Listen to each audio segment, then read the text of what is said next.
Studies show that women struggle with two aspects of makeup. One is selecting the shades, and two is the application. Last week, we talked about selecting eyeshadow shades based on your own eye color. And this week, we're going to talk about application based on your eye shape.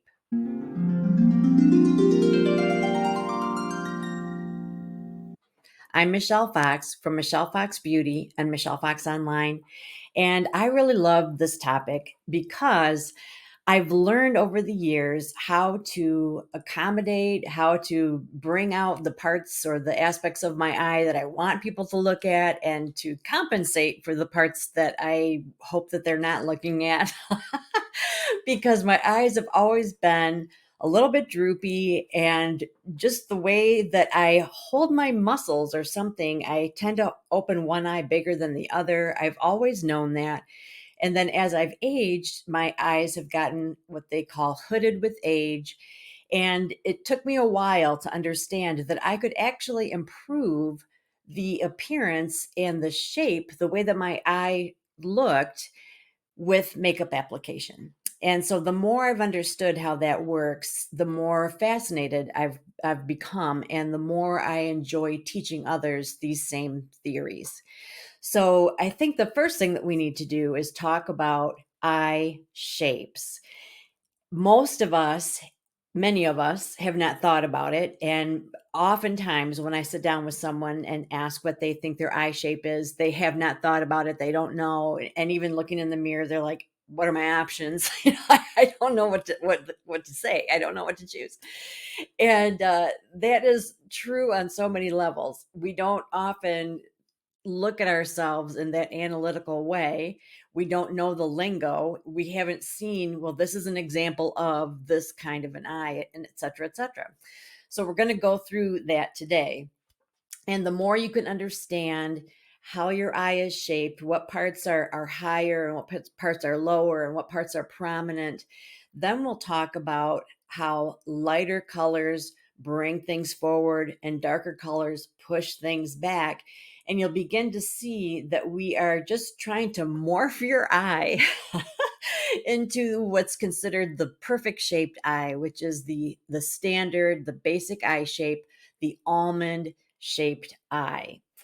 Of course, all eyes are beautiful. If you don't want to do anything to make an adjustment to how your eyes look, that is a-okay. But the standard practice, the theory, the thought behind how to apply your makeup based on eye shape is that we want our eyes, our human beings' eyes, we are drawn toward symmetry. We like things that are laid out a certain way. And so to just our human psyche, we think that the almond shaped eye is the most flattering eye. And so there are tricks that we can do to make whatever our eyes look like for real look more almond shaped. I hope that doesn't make anybody feel bad. All eyes are beautiful. All eyes are beautiful. So, anyway, let's talk about the different eye shapes, how we figure out what our eye shape is. My favorite resource is through makeup artist Robert Jones. He has Robert Jones Makeup Academy. And I love the way he approaches this because he gives you several people's eyes to look at, eyes without makeup, and just says, look at all of these different examples and click on the ones that you think look most like yours. And that's doable. And that is a great place to start. And then he has you come back and reevaluate what you chose. And he, of course, knows what all these shapes are. So he then tells you, based on your answers, what your eye shape is. And he does you one better. When you give him your email address, he will email you a diagram that explains how he would suggest that you apply your eye makeup. Very cool. What's even cooler is that since he is a makeup artist and he has his own line of makeup brushes, his instructions are so complete as to say, okay, so if you have droopy eyes, then this particular brush is really good for you because it can really get into that groove. And so I would suggest you use makeup brush number this, and this. So you can get the instructions of how to lay the makeup down and also what tools to use. So that is really, really cool.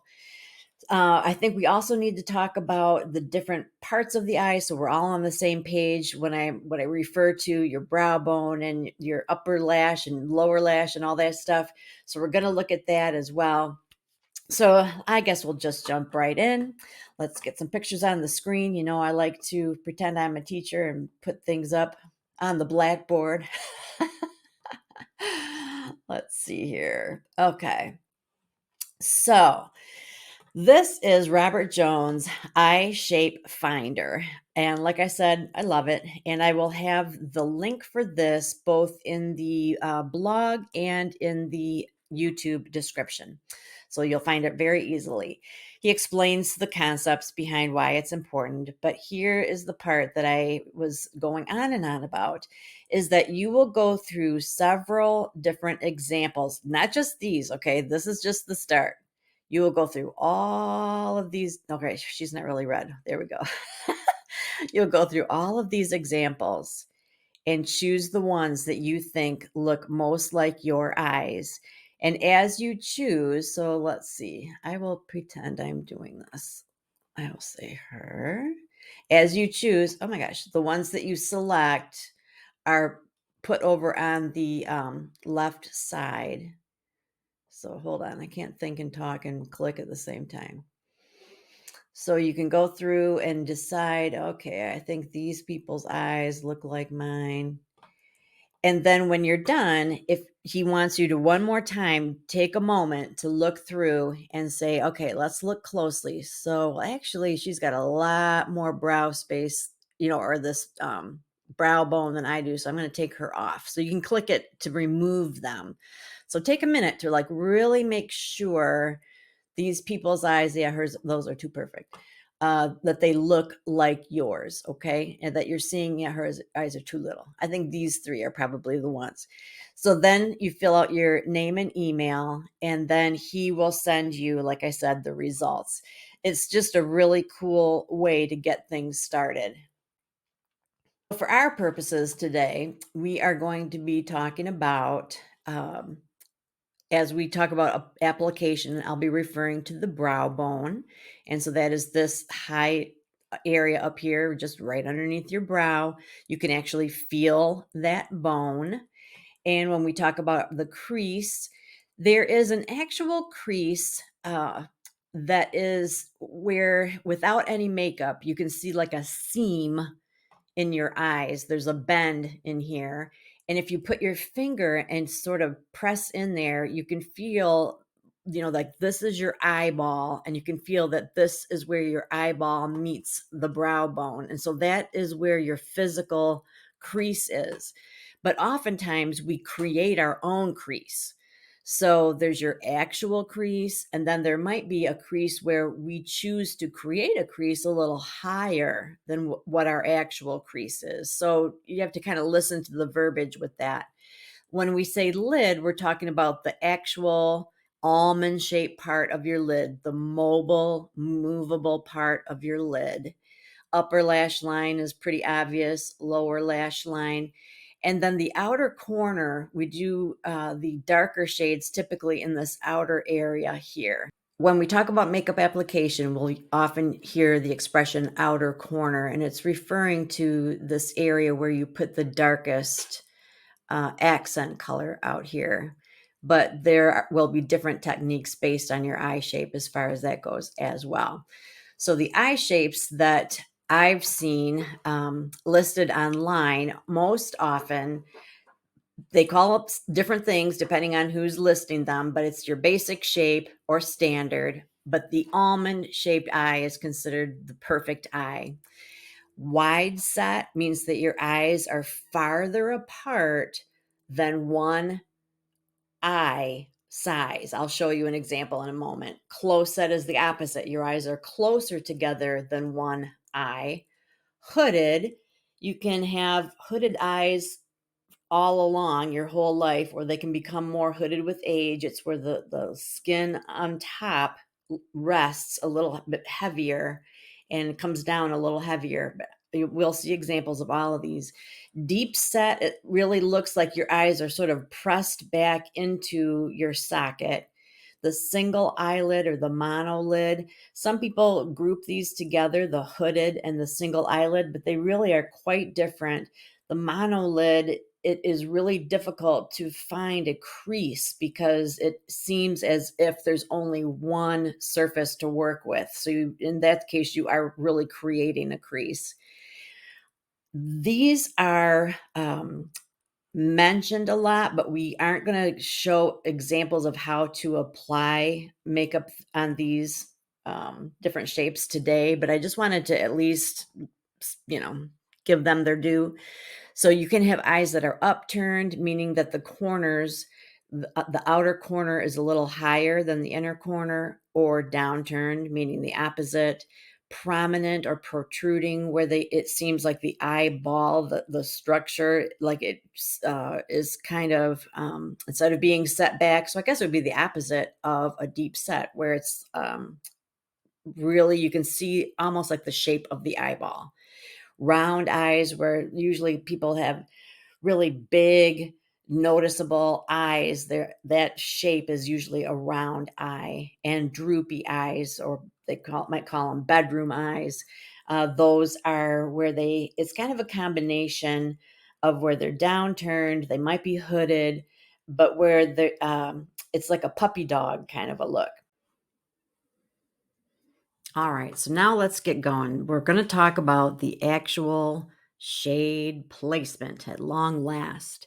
I am using a guide from Mary Kay Cosmetics. I took a color confident training and I really liked these illustrations. And so I thought I would go ahead and use them. So this particular set only discusses standard eyes, wide set eyes, close set, hooded, deep set, single lids. And so, like I said, there are more than that. You know, there are the downturned, upturned, the prominent, but this is where we're starting. And I think that this is going to give you quite a bit to work with. You'll understand the concepts of light and dark and what we're doing. And so I think that even if your shape isn't one of these, I think that you're still going to have a wonderful takeaway. So we're using 3 different shades today. That is very typical. We usually have a light shade that's the highlight color. We did talk about that last week. It's always going to be your lightest color. Sometimes it's shimmery. It's used to brighten the eyes, and it is usually on the brow bone or the inner corners. I like to use it on my lid, and a couple of the eye shapes will show it on the lid, and there will be a reason for that. We'll explain that as we go. The base shade, which is also called a mid-tone, it's called a transition shade. It's usually very neutral. It's used as a mid-tone on the lids in this particular case, and it helps to blend the shades together. I often call this shade a workhorse shade. It's not usually very glamorous, but it gets the job done. And so I will explain how the purpose of this shifts with each different shape. And the other the key player here would be the crease shade, also called an accent shade. It's the darkest or most dramatic. It's used in the creases, lash lines, and in particular, the outer corners. And it's used to create depth and dimension, but I'm going to add that it also helps to give the illusion of lift, and we'll discuss that as we go. So this example here is standard eyes, basic eye shape. Almond-shaped eyes are considered ideal. And so you can see that this is an almond shape. Assuming that that is your shape, then you would put your highlight under your brow to accent your brow bone, which is a very flattering thing to do. You would have your medium tone on your lid proper, and then you would have your deeper color in the crease to give some dimension. And then this outer corner also gives it some lift, and it gives it just kind of a border, I guess. But then you also bring it along the lash line on the bottom. So you can see with this eye open that color comes down along the lash line a bit. So let's see, apply highlight shade to brow bone and inner corner, the base to the lids, darkest shade to the creases, and remember to blend the shades seamlessly while maintaining the definition and accents created by the separate colors. So in other words, when you're blending, you're not just taking a brush and just, blending it all together like so it turns into mud. You want to keep them defined, but you want to just soften the edges so that it just like a rainbow, it just sort of moves from one color to the next without there being really harsh segments or sections. You want it to really gradually flow. So these are standard eyes. And so each of these, we are going to do tricks to make them look like this. Okay, so try to keep this in mind. So we're going to look at wide set eyes. Let's see, maybe I need to click over here. Okay, so wide set eyes are wider apart than one eye. So, all right, so let's say we measure this and it's like an inch, okay? So this space in here is more than an inch. You can tell by looking at the diagram that from like the tear duct to the nose, that there's just a lot of space in there. So let's think about that. Where we want to minimize, push back, take attention away, we want to use dark colors. And where we want to draw attention to, we want to use light colors. So before I even read the bullet points, the logic here is that we're using this light color in this outer corner. We're not bringing it over here because God forbid we draw more attention to this area here. Okay? So we still want to use a nice highlight, but we want to restrict how far over it goes. We're using this accent in the crease like we did before, but we're bringing it higher and much farther over. Why? Because we want to minimize this space. And again, whereas in the standard eye, we had this accent, the blue, we had that wedge, the outer corner came out this direction. Well, if we keep bringing the eye out farther, then it's going to be ridiculously wide because there's already a lot of space here. And if we extend the space over here, it's just the width of the whole face is going to be exaggerated, and we don't want that. So we're making the corner, this outer wedge, like inside of where the brow ends. It's actually within that, whereas on this one it is like right underneath the brow. So with the standard eye, it's underneath the brow. When we're looking at a wide set eye, it's not even to the brow. Okay, so we're applying the highlight to the outer corners of the lids to balance the inner corners. We apply the base shade to the center of the lid and the crease shade on the inner corners of the eyelids. Blend upward to draw the focus inward. Draw the focus inward. I think they mean to draw the focus over here. I don't know. Also, add this color across the bottom lash lines. And remember to blend shades seamlessly, of course. Do not extend any colors past the outer corners of the lashes, the eyes and the lash lines, which can exaggerate the distance between the eyes. So that's why this is here, not out here. Okay, I have to reread this because I hate when I don't understand something. Add the crease shade on the inner corners of the eyelids. Yeah, right here. And blend upward to draw the focus inward. Yeah, I don't know what that means. We're moving on. Close set eyes.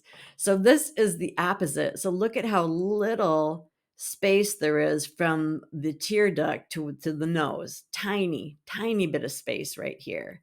So let's, what are you thinking? We're going to do the opposite. We're going to bring that highlight and use a lot of the highlight here. Why? Because we want to accentuate, we want to make this space seem bigger. And out here, we can go ahead and bring this out beyond the brow. Why? Because we want to make this space seem bigger. So other than that, it's very similar to a standard eye, an almond-shaped eye. We've got this on the lid, but we are bringing this highlight not just underneath the brow, but like right along the nose as well, right in here. So you always be thinking that the lightest shade is highlighting things that we want to accentuate, so our sexy brow bone. But also, if we've got an area that we need to make bigger or draw out or draw the eye to, we're going to utilize that light shade. And then that dark shade, oh, that's a tricky one because that also can draw the eye, but in a different way. It's more subliminal. Like we know when our eye is drawn to this light color, it's like that bright, shiny object. We know that our eye is attracted to it. This darker color, it is actually visually pushing things back, but we do tend to our eye will drift toward it. And so since this is lifted, it gives your eye a lifted look. So it's like the highlight draws your attention and the accent draws your attention, but in ever so slightly different ways. Hopefully that's not confusing. Probably is. All right, let's review. So you apply the highlight shade to the inner corners of the eyelids to create the illusion of space. Yes. Apply the base shade to the center of the eyelids, add the crease shade and blend in a triangle shape on the outer corners of the eyelids. This will help the eyes appear farther apart. Exactly. For a final flourish, blend this color along the outer third of lower lash lines. So usually you only do like about a third. You don't come all the way along. You can, especially if you're doing a smoky eye, but usually you just need to come just about a third of the way. And remember to blend, blend, blend, blend. So with the hooded eyes, we've got this fleshy area is sort of puffy and saggy, and you can have eyes like that your whole life, or they can become hooded with age. When her eye is open, because this is sort of hanging down, you can't see as much of her eyelid. Let's take a look at how, yeah. So like in this one, you can see quite a bit of her eyelid and this one and this one. But when we get to the, to like a real heavy hood up here, then you really can't see very much of this lid. So I'm giving you clues here. Since we cannot see much of the lid, we are going to put the highlight on the lid. So that's the big, big, big difference here. Our eyes are hooded. They're sort of like covering up or hiding our lid. So we're putting a light color, the highlight color, on the lid instead of that mid tone. And then we're using that accent shade pretty similar to how the standard eye does. We are not bringing it down underneath because we don't want anything drawing our eye down. Hooded eyes can also look droopy just because of that kind of saggy effect. Let's review over here. Apply the highlight shade on the brow bones, inner corners, center of the lids. This will help create the illusion of larger eyelids. This is the technique that I use. Apply the crease shade across the eyelid creases and blend upward to minimize the hooding. So that's, yes, we need to point that out.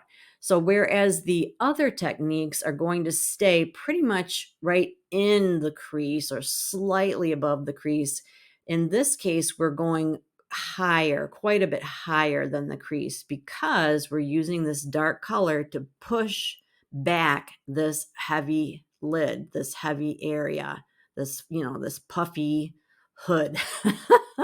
So we're using our dark color to do that. Uh, Blend upward to minimize the hooding. This also will help create a look of depth.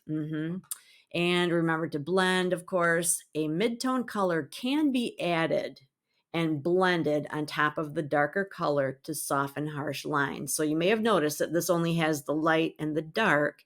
So they're saying you could use the mid-tone to sort of soften this by layering it on top. Deep set eyes. This is the trickiest one, I think. Hopefully, I will explain it well. So, eyes that are deeply set with readily seen eyelids. So, you can see a lot of this lid and prominent brow bones. So, this isn't fleshy like droopy, this is bony.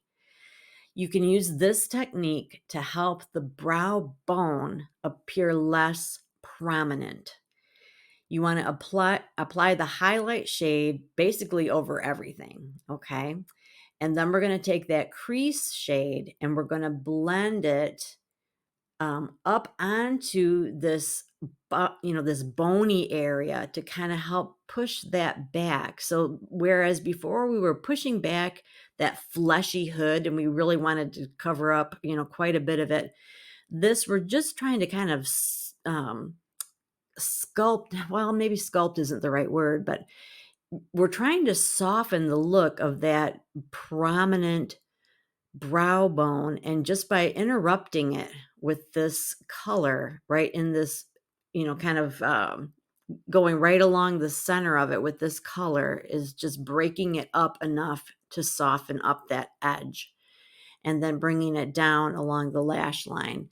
Let's see how they explain it. Apply the crease shade and blend from the crease of the eye upward onto the brow bone. Add this dark color to the outer third of the lower lash line again.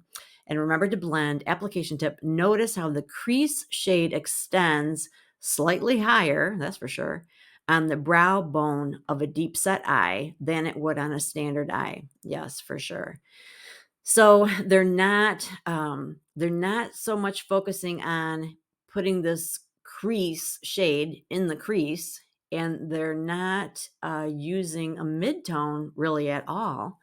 They are just using, I think, because this is such an extreme look, deep set eyes, you're showing a lot of the lid, you're showing this prominent brow bone. So we're taking the two really dominant shades, the very, very light and the very, very dark, to try to break that up. All right, single lids. Eyes with a vanishing eyelid appear as a flat surface when closed.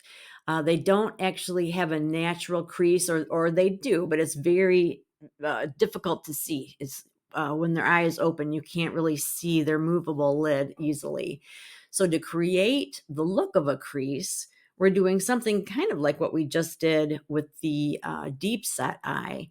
We're putting the highlight shade everywhere, and then we're using that crease shade, but we are making more of a V shape, and then blend the shade inwardly toward the lids, halfway between the brow and the lash line. So like brow, lash line, halfway in between. We're just like blazing a trail where the natural crease would appear. All right, so a couple other little tidbits. If you line your eyes, it's best to line your eyes on top for sure. That gives you more lift as well, and it's going to make your lashes look fuller.